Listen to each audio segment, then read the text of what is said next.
Hello, and welcome to Talking Schmidt. I'm your host, Eric Schmidt. And hello, I'm Greg Burmeister. Greg, how are you today? I'm feeling pretty good. Excellent. How are you? Oh, I'm doing good too, man. A little toasty? It's a little hot outside. Yeah. Also, it's just us today. Yeah. Which is fun. I love It's these. it's my favorite. Okay. Well, we'll just stop booking guests entirely then. So, hey, Greg, what'd you get into yesterday? What'd you do yesterday? Yesterday, it was very hot. I took a long walk. Oh, okay. You're still getting your 10,000 steps even when it's 100 million degrees outside? Exactly. Okay. I got this new thing. I made up a term for it. I call it a water walk. Oh, okay. I carry around a bunch of water bottles. A bunch of water bottles. So like regular, like standard sized water bottles. A little bit like a 20 ounce. Okay. Like probably 6 to 8 of them. Okay. It makes my walking much more effective. Like when I'm done, I add a bunch of weight to my walk. You're just holding them in are they like tied together with strings? Or? Yeah. Okay. Duct tape them. What? No, Wait, really or no? No, I just put them in like a grocery bag. Okay, so you put like 3 into 2 grocery bags and you do it like that style? Or sometimes I'll just do one. And then switch arms? I just like to... Yeah, I mean that's a great workout, right? Like my heart rate's up. I feel like I just went for a run, but I can't run because I have a bad shin. Right, and running's a lot harder on your legs. Sure. So I just add weight to my walk, and it's a pretty good workout. Yeah, that sounds great. I mean, the environmentalist in me wish. Are you using plastic bottles or are you using metal bottles? Plastic bottles. Okay, yeah. All right. Well, maybe we'll get you some metal ones with the Patreon money that we have. That'll add a little more weight. Yeah. That'll be good for the environment and for you. Yeah, that'll be good. I had no idea you did that. That's a really I don't funny... think anyone knows. I just started doing it, and it's great. It's like, because I'll walk like 2 or 3 miles, and I feel like I just walked a marathon. Sure. Yeah. I mean, that's a great idea. I use going to the grocery store as like a nice little workout, carrying all the stuff. That's how I got the idea. I'm like, every time I get back from the grocery store, like my arms are a little sore and I feel like I just worked out. Yeah. So I don't need to just You're getting swole. Doing errands. I don't need to just keep buying groceries every day. Well, that's great. Okay. So you did that in the morning. Did you do anything last night? Did you get out and about? Do anything? Yeah. I didn't get out, but my friend Lori came over. Yeah, Lori, friend of the podcast. Friend of the pod. Yeah. And we watched TV. We made some cookies. Oh, that's so wholesome. It was very nice. And we kept the AC blasting because, that's smart, buddy. It was toasty. Yeah, it was toasty yesterday. I actually went out to Coney Island. It was a little cooler out there. If you go out to the beach, the beaches are usually a little cooler. You got the breeze going by. Yeah, on Wednesday I had the day off, and I walked over to the East River and just chilled out there. And it had a nice breeze. Hell yeah, dude. Yeah. So went to other friend of the podcast, Carmen Lagala's birthday out there. But before we went over to her birthday, we went to the what would you call that? The Mermaid Parade out at Coney Island. Oh, that's right. Yeah. That is a fascinating time. Real weirdos out there. It's a hoot though. Have you ever been to that? I've never been. No. Okay. We should go next year. Yeah. It's a lot of fun. As long as it's not 100 million degrees. Yeah, again. that's the main reason. We are trending towards 100 million degree days though. I don't know what's happening.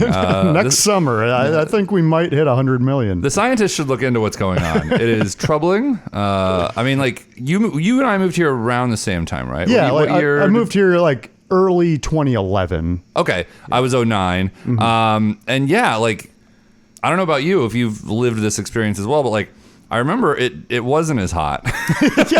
yeah, I don't recall being like completely miserable when I walked outside. And now it's very hot. And that's it's only much a decade. Right. Yeah. I mean, like when I moved here, like September, it would start to get cool, like middle to end of September. Yeah, now it's like November. And we would call it like if there, and I don't know if you're appropriate. I don't know if this is appropriate to say. I don't know if this is cancelable offense, but we used to call if it was still warm at the end of September, that was called an Indian summer.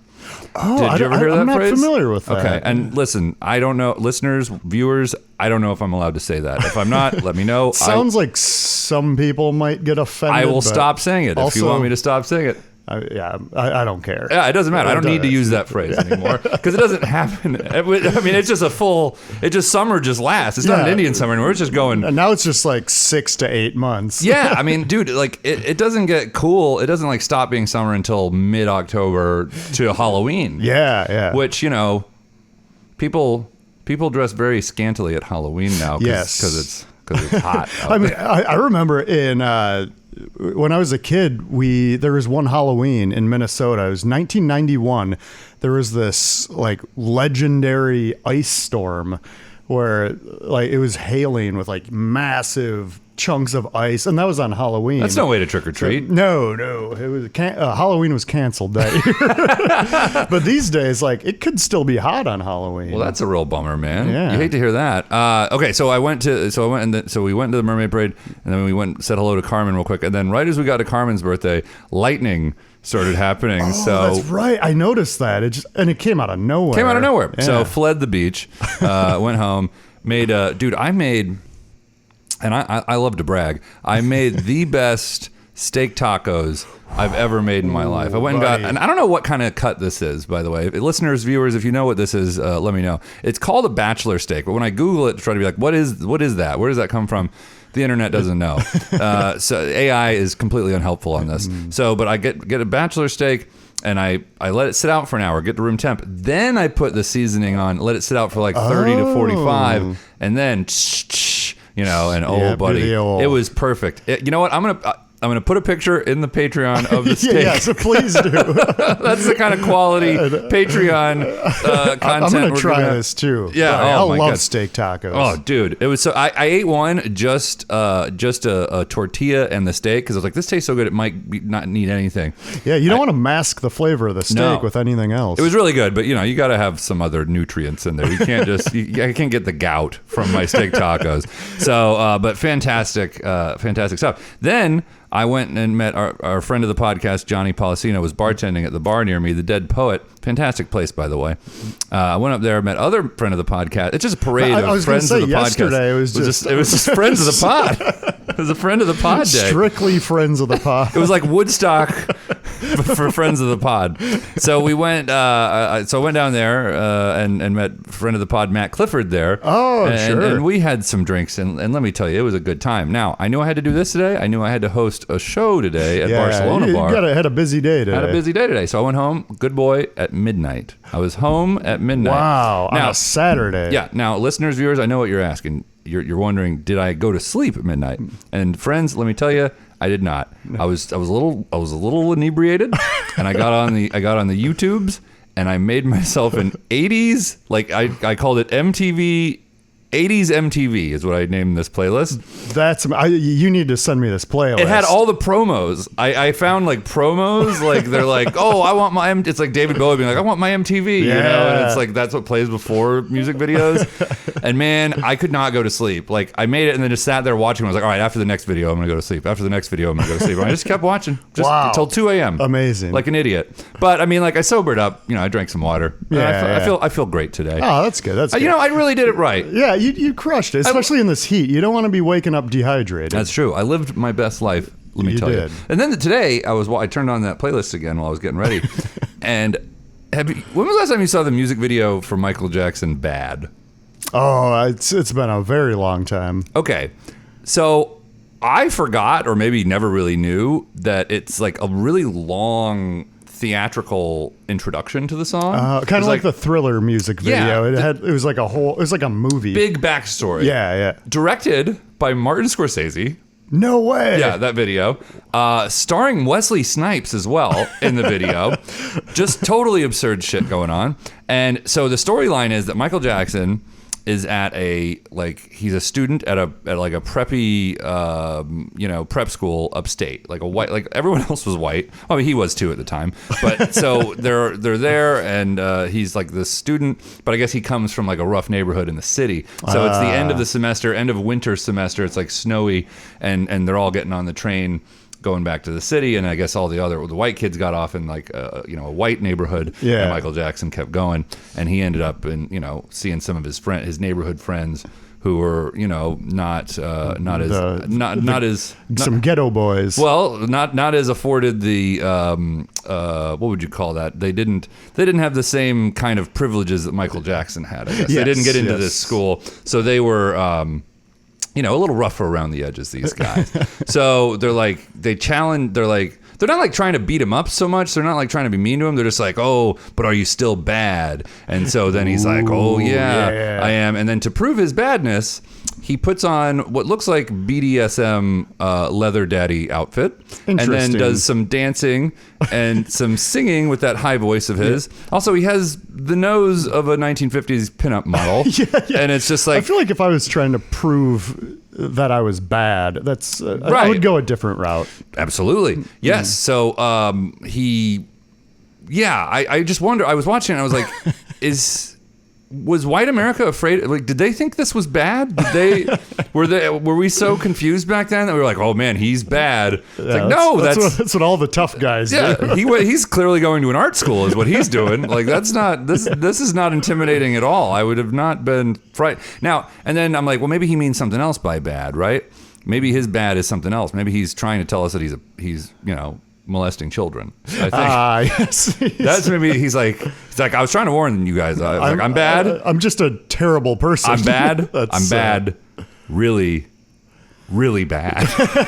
Like he's saying it in the song. I'm mentally not well. So anyway, that was troubling to see today. This is gonna be a short episode, guys, because Greg's got to get ready for surgery.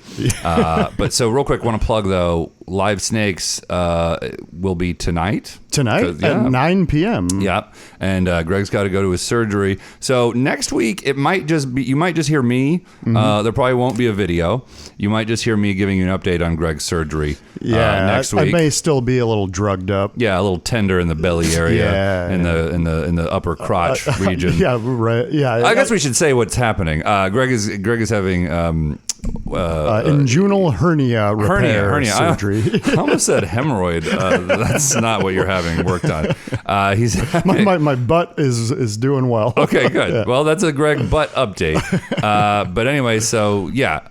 Next week for sure, probably going to be just me giving you an update on Greg, and then also maybe the week after that. But I think a hopefully couple weeks should be back to tip top, good. or at least good enough to sit in a chair. Yeah, good enough to talk. Yeah, right. Yeah. Well, although maybe we should do an episode with you all drugged up, or maybe we should both get all drugged up. Yeah, that'd I'll give be you fun. some of my meds. Yeah, now we're talking. Hey, there we go. This was all just me coming over to ask for drugs. All right, cool. Well, thank you, listeners, viewers. Again, keep our good friend Greg Burmeister in your prayers. Yes. Lift him up in prayer. Brother Greg needs to be lifted up. Thank you and good night.